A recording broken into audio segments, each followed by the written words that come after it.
2 Samuel chapter 12 is where we left off last time. Last week we had baptism, so it was, I guess, a couple weeks ago. We were in chapter 12. Chapter 12 follows the famous chapter 11. 2 Samuel 11 is the chapter that details David's most embarrassing sin, his sin of adultery with Bathsheba.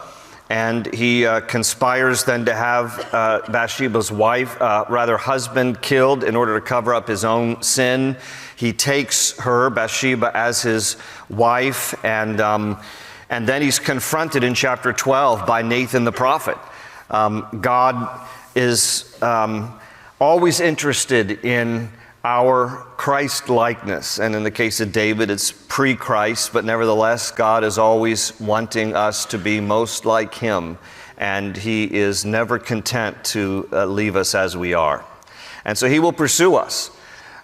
He will continue to hunt us down until we come to a place of greater surrender so we can be more like Him. In the case of David, God, of course, knowing of David's sin of adultery, has summoned Nathan the prophet to confront David about his sin.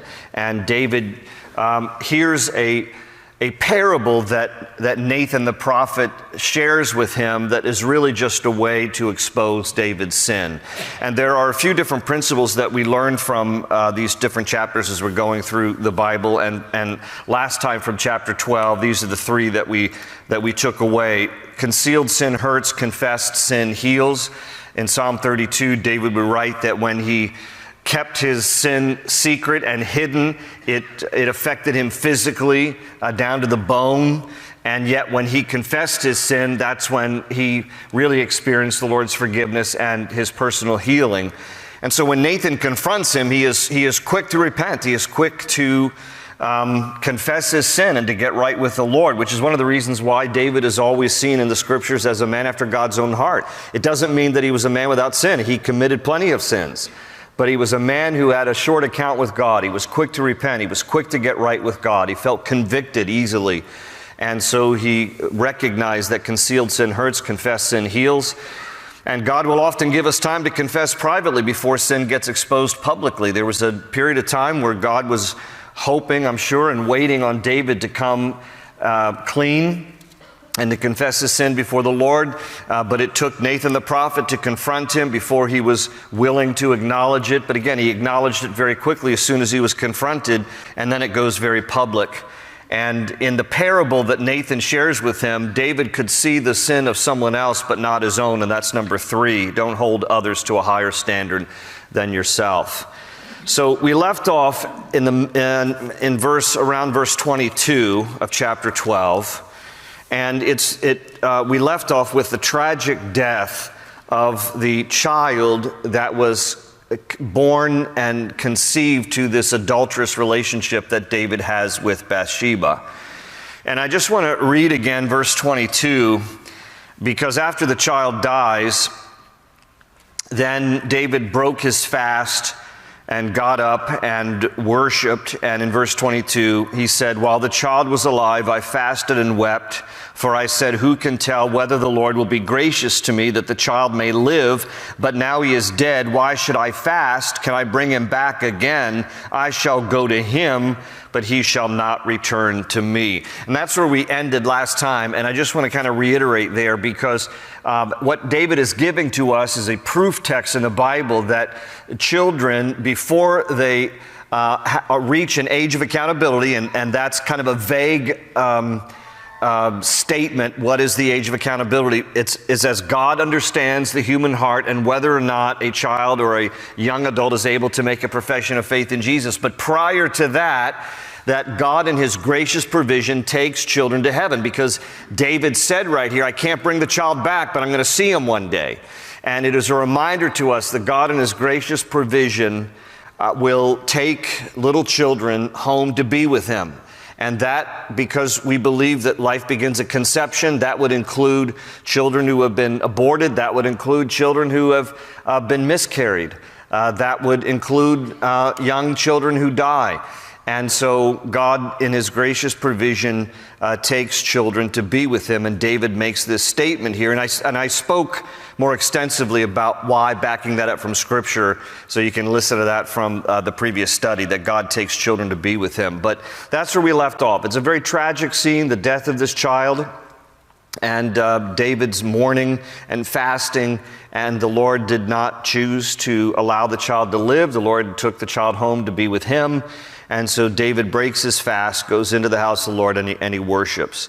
And then that's where we left off, verse 24. It says, "And then David comforted Bathsheba, his wife." Now he's taken her as his wife. "And he went into her and lay with her. And so she bore a son, and he called his name Solomon. Now the Lord loved Solomon, and he sent word by the hand of Nathan the prophet. And so he," that is to say either David or Nathan, not sure exactly who the he is, "but he called his name Jedediah because of the Lord." Jedediah in Hebrew from two words, Yadid, meaning beloved, and Yah. Yedidyah is Jedediah. His name means literally loved by the Lord. And so again, God is merciful here. And Solomon is born to David and Bathsheba. Now it's interesting, in 1 Chronicles chapter 3, verse 5, it lists 4 sons born to David and Bathsheba, and Solomon is the last of the 4 sons. So it's a little confusing. When you look at 1 Chronicles 3:5, it appears that Solomon was the last, the youngest of 4 sons born to David and Bathsheba. But when you're reading it here in this context, it seems that Solomon would be the first born to David and Bathsheba because of its close proximity to the loss of their child, that David then goes in, comforts his wife, the two of them have sexual relations, and then Solomon is born. So we're not quite sure when you look at 1 Chronicles 3:5 and hear what birth order Solomon is, but David and Bathsheba have 4 sons together, and Solomon is one of those 4 sons. Solomon's name in Hebrew is Shlomo, and Shlomo, the root of that word is shalom. So his name literally means peace. Solomon's name means peace. And what is interesting about Solomon among the different sons, when you look at the number of sons that David had by name in the Bible, there are 19. At this point, when David has Solomon, Solomon is either the 9th or the 10th son, and so David's already had previous sons by other wives. Not condoning it, just reporting the news, okay? That's not God's intent or his plan. His intent and his plan is in Genesis about one man leaving one woman and being united, one man leaving his parents, his father and mother, being united to one woman, and the two of them become one flesh. So multiple marriages, polygamy was never condoned by God in the Bible, but nevertheless you see it. And so sometimes we read the Bible like a newspaper. It reports the good, the bad, and the ugly. And David had other sons by other wives. And yet, here's the thing I'm trying to make the point about, is that God chose Solomon, through which the line of David should eventually lead to the birth of the Messiah. Solomon is the ancestor leading up to the birth of Jesus. And of all the sons that David had, God chose Solomon to be the line leading up to the Messiah. And I think it gives us another principle here from chapter 12, which is God forgives repentant sinners and brings renewed purpose to future generations. There is this purpose with God in redeeming what we would consider to be broken. God takes repentant sinners and he still can use them, and he still has purpose for them. And one of the beautiful things that he does is when we bring our sin to the Lord and we confess our sin and we get right with God, we establish a new heritage for our descendants. And this is the beautiful thing that happens here. David repents and he turns to the Lord, and God forgives him, and a son born now to David and Bathsheba, Solomon. God specifically says here, now the Lord loved him. and his given name by the Lord is Jedediah, to express the Lord's love. And so he renews the purpose for future generations, and Messiah, Jesus, will come from the line of David through Solomon. And so it says in verse 26, now Joab fought against Rabbah of the people of Ammon and took the royal city. And so now we're talking about the eastern side of the Jordan River. So Ammon, Rabbah of the people of Ammon. We're talking about the area of Jordan. And it says in verse 27, and Joab sent messengers to David and said, I have fought against Rabbah, and I have taken the city's water supply. Now therefore gather the rest of the people together and encamp against the city and take it, lest I take the city and it be called after my name. Now here's what Joab is doing. So Joab is the nephew of David, but he's also the general of David's army. And Joab is kind of goading David a little bit, because here's what he wants David to do. He wants David to get back in the fight. The very reason why David gave in to the temptation of adultery with Bathsheba was because the Bible says in chapter 11, when kings go off to war, David was back in his palace. So instead of fighting like he should have been, he had a lot of extra time on his hands, which led to his temptation. That's when he sees Bathsheba. That's when he calls for her. That's when he sleeps with her. That's when the whole affair begins. Joab is actually doing something for David's benefit. He's saying, listen, I just took Rabbah, the capital city of Ammon, and I'm going to name the city after me unless you get here. Because he wants David to get out of the palace, get back onto the battlefield, and be the warrior that David is. And so he says that to him, and look at what the reaction is. Verse 29, and so David gathered all the people together and went to Rabbah, fought against it, and took it. And then he took their king's crown from his head. Its weight was a talent of gold with precious stones. Folks, a talent is 75 pounds. How this guy had it on his head, I do not know. But he took it, and it was set on David's head. And also he brought out the spoil of the city in great abundance. And he brought out the people who were in it and put them to work with saws and iron picks and iron axes, and made them cross over to the brickwork. So this seems like cruel punishment. It was actually mercy, because you could normally put the enemy to death, but he conscribed them to labor. And so he did to all the cities of the people of Ammon. Then David and all the people returned to Jerusalem. Chapter 13.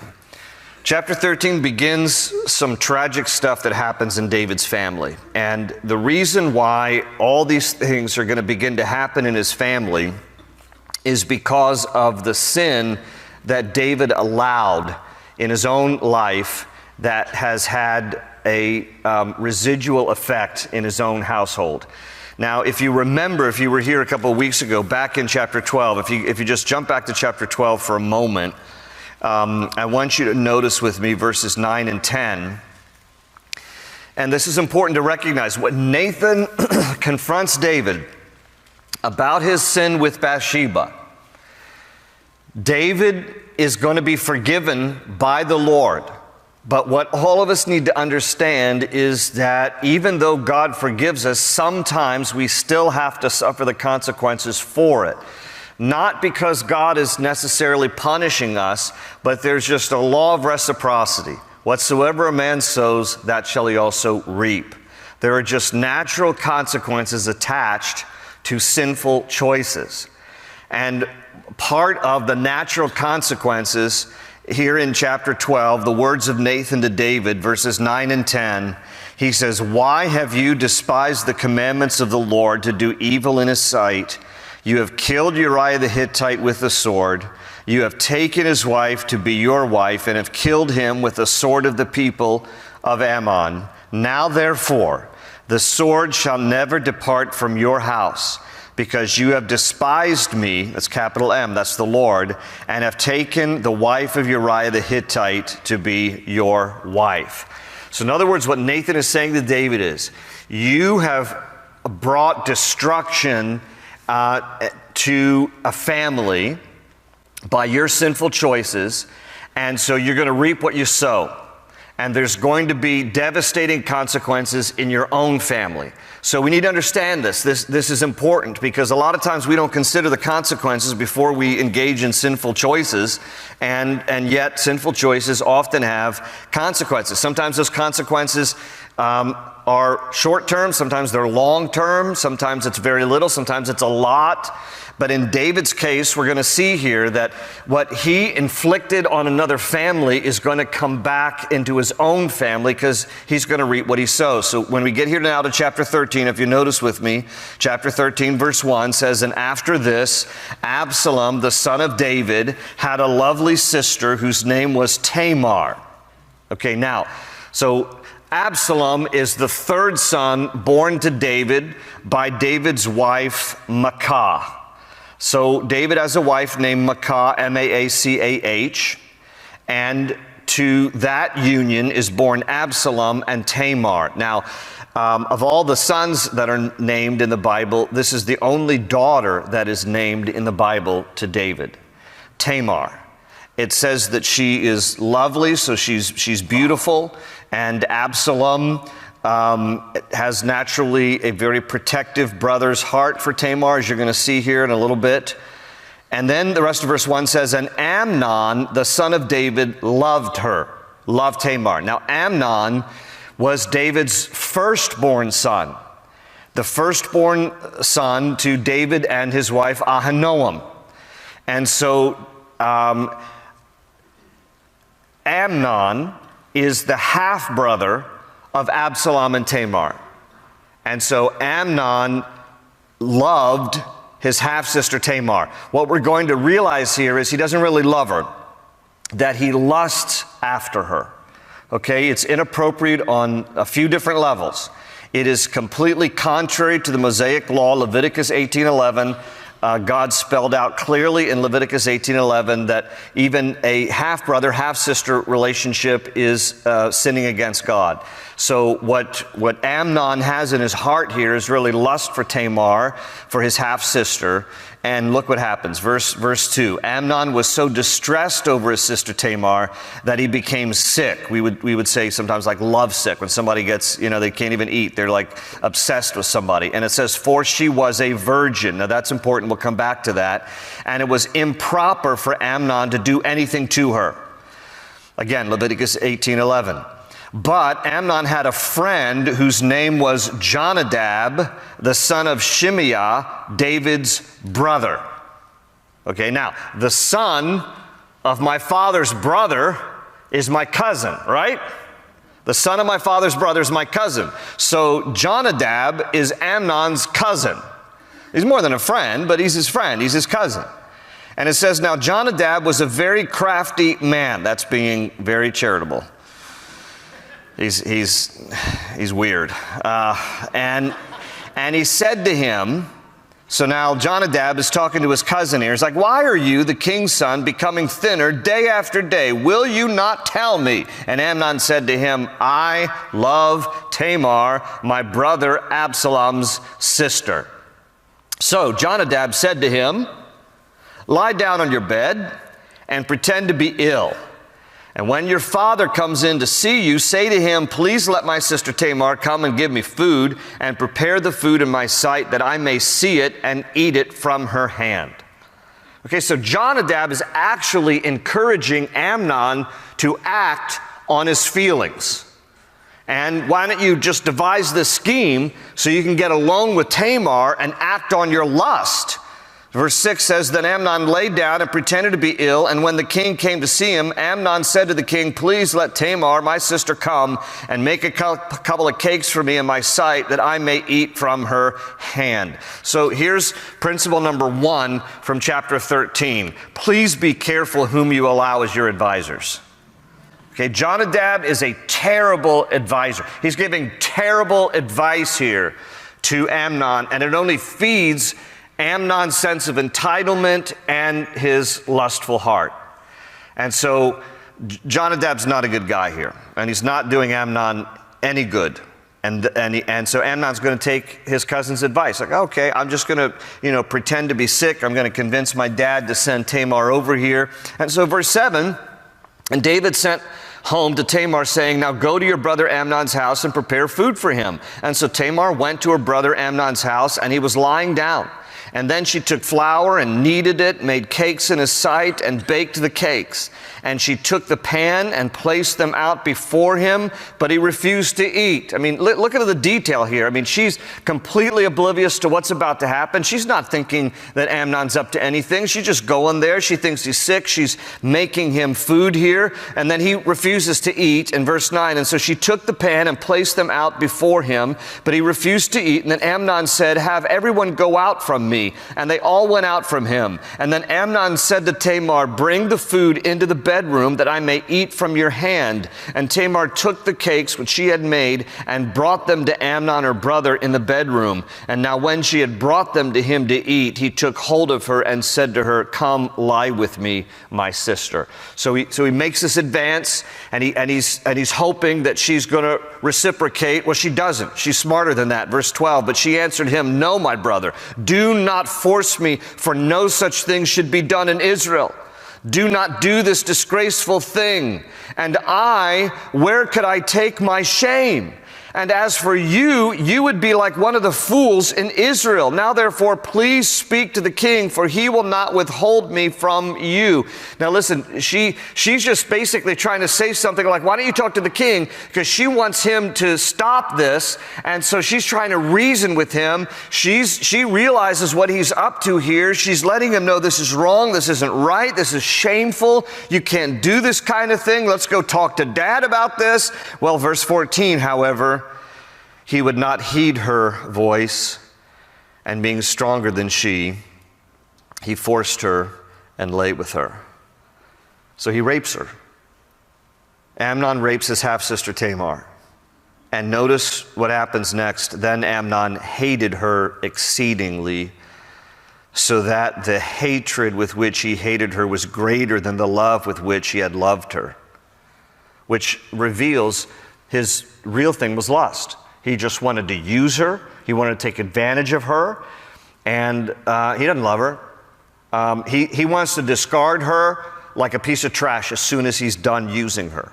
So this shows you Amnon's heart here. It shows you just the depravity and wickedness of his heart. He rapes her, then he hates her, and then he just kicks her out of the room. And Amnon said to her, "Arise, be gone." Like, get out of here. And so she said to him, "No, indeed, this evil of sending me away is worse than the other that you did to me." Now let me explain to you what she means there. Remember I said that we'd come back to the fact that she was a virgin. It mentions that she was a virgin. In that particular day, if a woman had lost her virginity before marriage, it was very difficult for her to ever get married. No man wanted her, because any man in that culture saw her in those days as, "You're used and I'm not interested in you." And so because Amnon took advantage of her and took away her virginity, now it made her more despised culturally by other men. And she's now realizing, I'm going to be living with this shame. What you just did to me was terrible. It was bad. It was wicked. But now what's even more wicked than that is I'm going to have to live the rest of my life with this shame, because no man's going to want me. This is why in those ancient cultures, the groom's family would pay the prospective bride's family a dowry. A dowry was also known as the bride price. It was actually alimony in advance. It truly was, because if anything happened in the marriage where the man reneged on the relationship, the woman at least had a bride price, had a dowry, had something to support her, because otherwise she could not make a living on her own like that in those days. So she doesn't have a bride price, and she doesn't have her virginity anymore because Amnon has stolen it from her. So she's realizing, I'm going to be despised and destitute in my own culture. And what you've done to me is not just one bad thing, it's going to be multiplied every day of my life.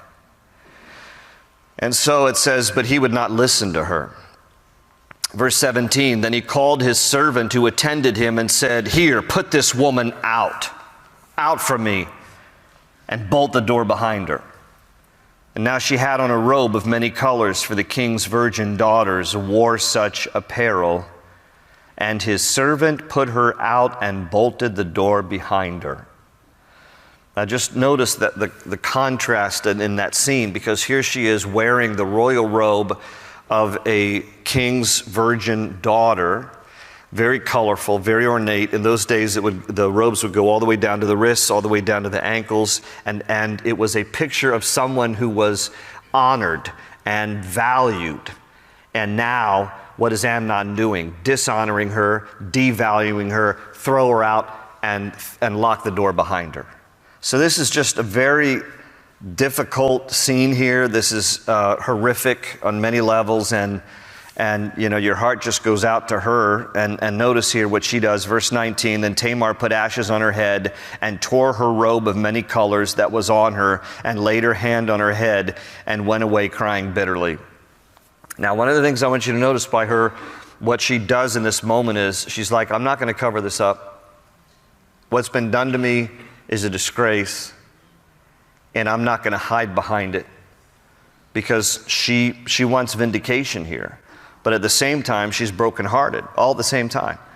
You know, any of you women who have been through something similar, this is probably even painful for you to kind of revisit as we're reading through this. But I'm sure some of you, if you've experienced this, would say something along those same lines, like you want vindication, at the same time you want to hide because you feel the grief and you feel all of the pain of what's been inflicted on you. So she's showing her grief, but yet she runs away crying. It's both. And verse 20, and Absalom, now here's her full-blooded brother, and Absalom, her brother, said to her, has Amnon, your brother, been with you? Now he means sexually. He realizes that, but by everything that she's showing, that Amnon's taken advantage of her, and so Absalom asks her that, and he says, but now hold your peace, my sister, he is your brother, do not take this thing to heart. Now that looks a little unsympathetic, but these words are actually saying to her, like, everything's going to be okay. He's trying to console her, and he's trying to hold it together for the moment, because he needs to find out what really went down. And so notice, though, it says, so Tamar remained desolate in her brother Absalom's house. Now again, desolate and destitute. So she's now living with all of this. But I want you to notice the home she runs to. And it's not her father David. It is to her brother Absalom. Why do you suppose that is? David is guilty, as we will see, of indulging his sons. And she probably realizes, and this is a sad commentary on David, there's many wonderful things about King David. One of the things you cannot say about David was that he was a very good father. And I'm going to give you verses about it. But it's clear he was not a very good father. And I'm going to show you in just a few minutes, but I want you to notice here that she perceives that she would probably not get the comfort from her father that she would like. Perhaps she even wonders if Dad will believe me, because he seems to indulge the sons, so I don't even want to go home. And she ends up living out the rest of her life here with Absalom, her brother, the one that she really knows loves her, the one that she can trust, the one that she feels safe with.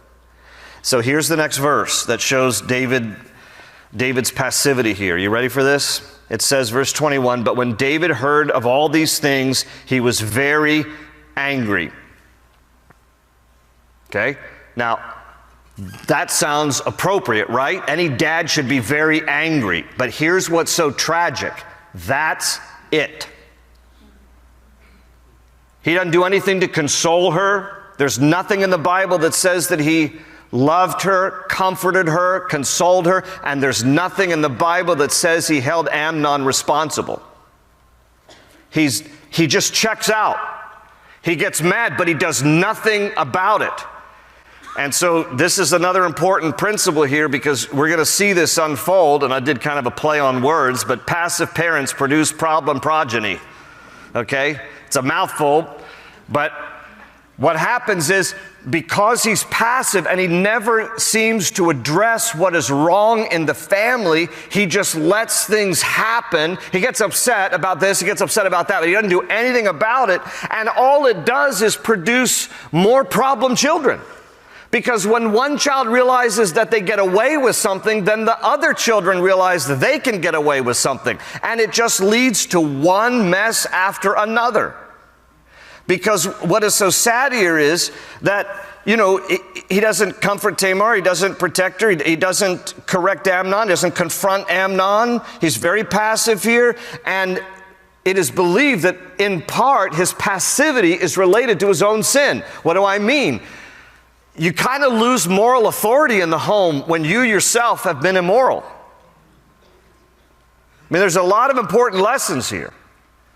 We lose moral authority in our own homes when we do immoral things. David may in fact think to himself, I guess I can't really confront Amnon for his sexual immorality, seeing as how I've been sexually immoral in my adultery. See how that works? So we have to be careful that we are living the example, because if you lose that moral authority, then you kind of have no right to confront at that point, although you should.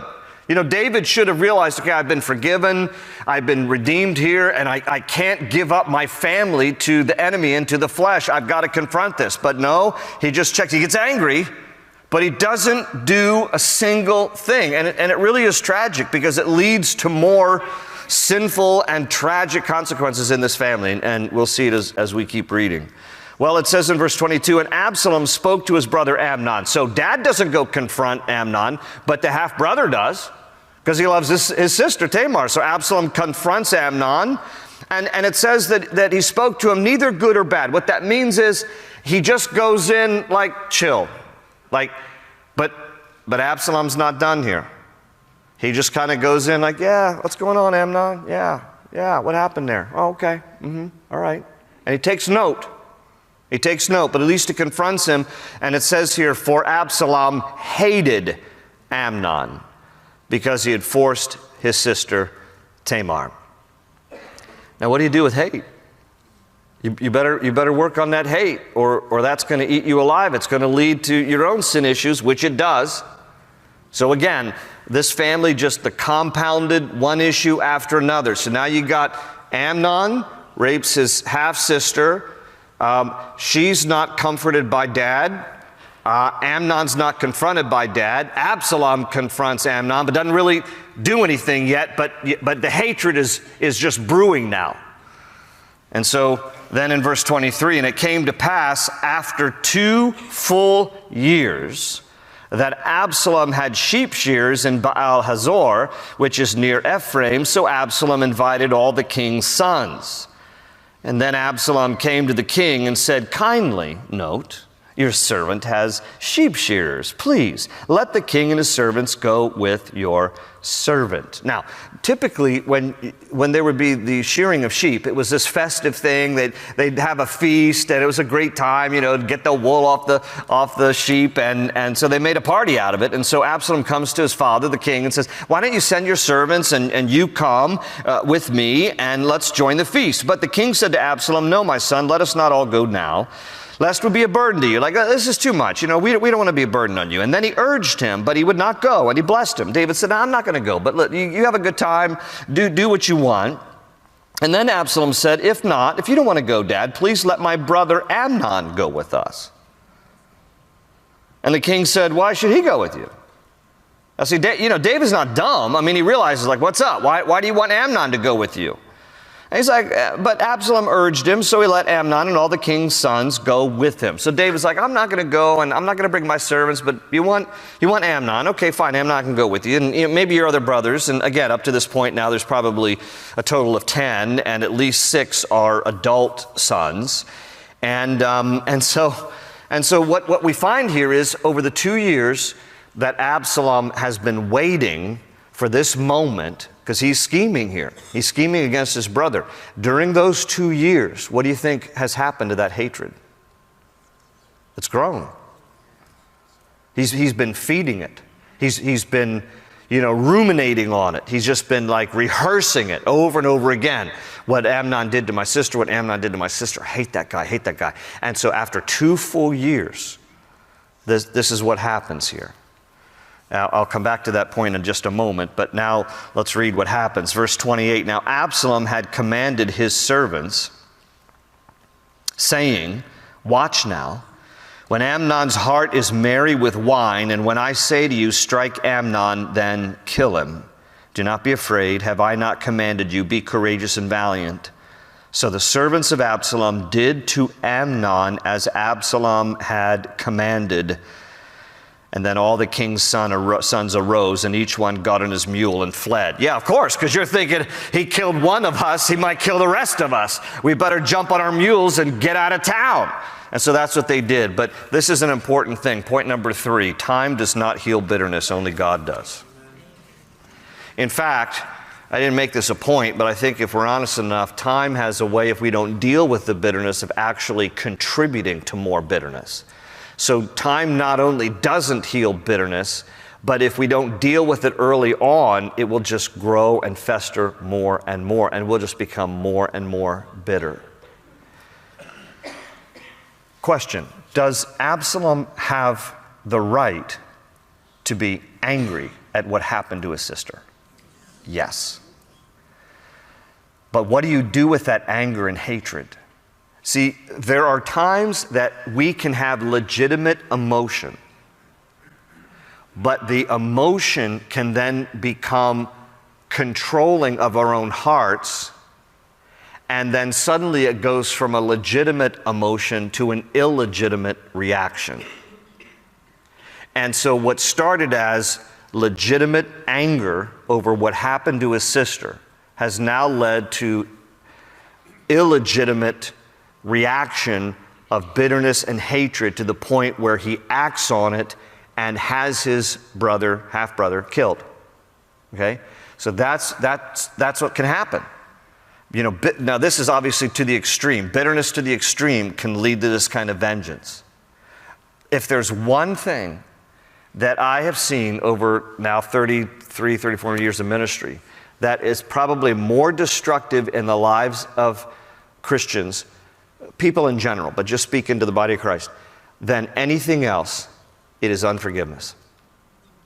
Unforgiveness has some of the most detrimental effects on us personally when we don't take our pain, our betrayal, our hurt, our anger, our hatred, whatever it is, to the Lord and ask the Lord to heal our hurting hearts. One of the reasons why sometimes people are afraid to forgive whoever has offended, wronged them, even if it's by extension, like in Absalom's case. He needs to forgive Amnon for what he did to his sister. This wasn't anything done directly, but it's so close to his heart that he's taking on the offense, okay? One of the reasons why people are reluctant to forgive is because they think that if they forgive, it somehow condones the behavior of whatever the offense was. And so that's usually the way it goes in our heads. It's like, well, if I forgive, if I say, Lord, I forgive this person, and I just, I give them to you, then somehow it means that I think what they did was okay. No, that's not what forgiveness means. Forgiveness, think of forgiveness, break down the word with me. Forgive, forward giving. You're forward giving the one who has offended you and wronged you to the Lord. You're saying, Lord, you take this person and you take all of the bitterness in my heart towards this person, because I don't want that person or that offense or that betrayal or that sin to now control me. I want to be free. So I forward give them to you, and I ask you, Lord, to deal with my heart and as you deal with them in the way that you want to deal with them. To be free. To be free. So many people are bound by unforgiveness and bitterness and hatred. Listen to what Hebrews 12:15 says. See to it that no one misses the grace of God, and that no bitter root grows up to cause trouble and defile many.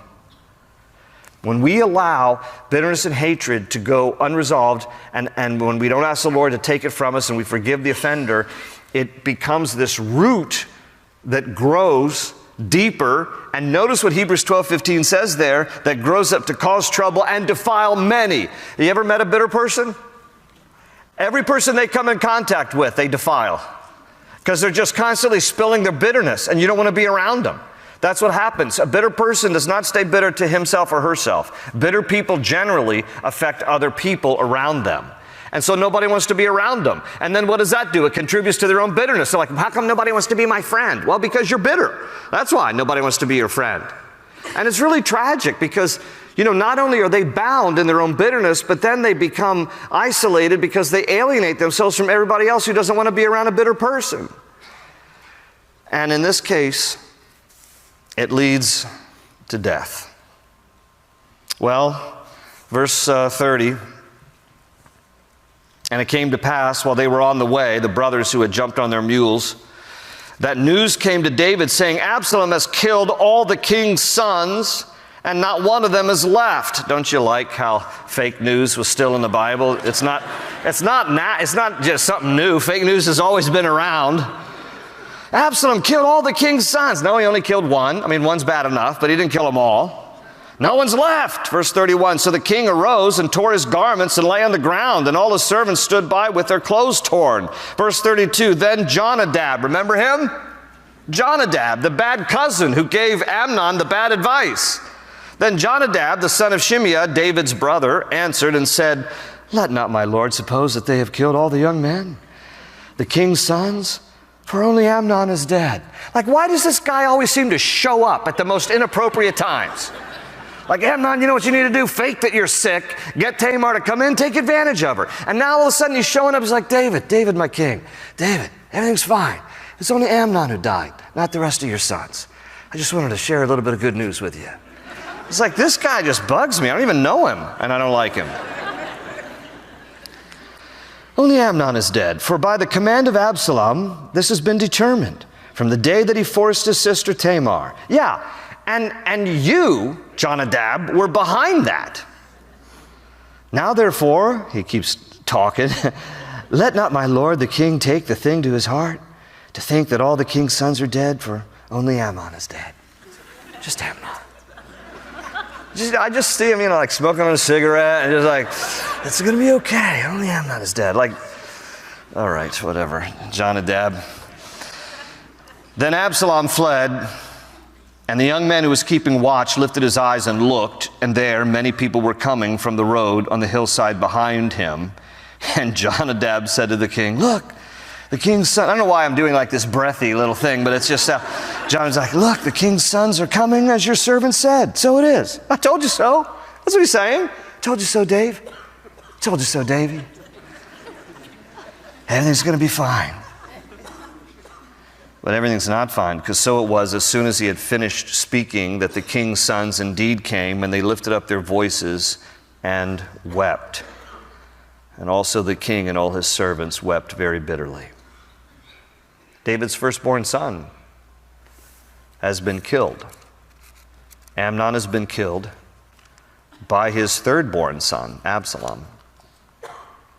And it says, but Absalom fled, because Absalom knows now, what he did, so he's fleeing. Absalom fled and went to Talmai, the son of Ammihud, king of Geshur. Now, we learn this is actually family. Talmai is his grandfather. Talmai is the father of his mother, 2 Samuel 3:3. So he goes to his grandfather, who is the king of Geshur, and he's going to find refuge there. It says, and David mourned for his son every day. So Absalom fled and went to Geshur and was there 3 years. And King David longed to go to Absalom, for he had been comforted concerning Amnon because he was dead. All right, now, again, and we'll close here and we're going to have communion. But listen, this shows again David's passivity. He grieves for his son Amnon, who's been killed. And it says for 3 years, Absalom is over with the king of Geshur, his grandfather Talmai. And it says, and King David longed to go to Absalom. But did he? No. He never does. We're going to see in the next chapter, when we get together next time, that Absalom has to come to him. David never even goes to, again, confront or anything. He just has a lot of emotion here. He's really angry over what happened to his daughter Tamar. He really longs to see Absalom, but he doesn't do anything. So as a parent here, he just has really checked out. But you're going to see here, there's more pain in this family. But you're going to see here, as a result, again, David was forgiven, but he's going to suffer consequences in his own family. He wrecked one, and now the consequences, you reap what you sow. His own family is going to fall apart, and we're seeing it unravel here bit by bit, and there's more to come, and it's even just as tragic. But for tonight, we'll pause it there, and let's prepare our hearts for communion. Ushers, if you'll come. Lord, it's hard to read some of these things. We read about rape, we read about murder, we read about the dysfunction in this family, the sin in this family, the pain in this family. And yet you've preserved it in your word, Lord, so we can read of it, so we can take note.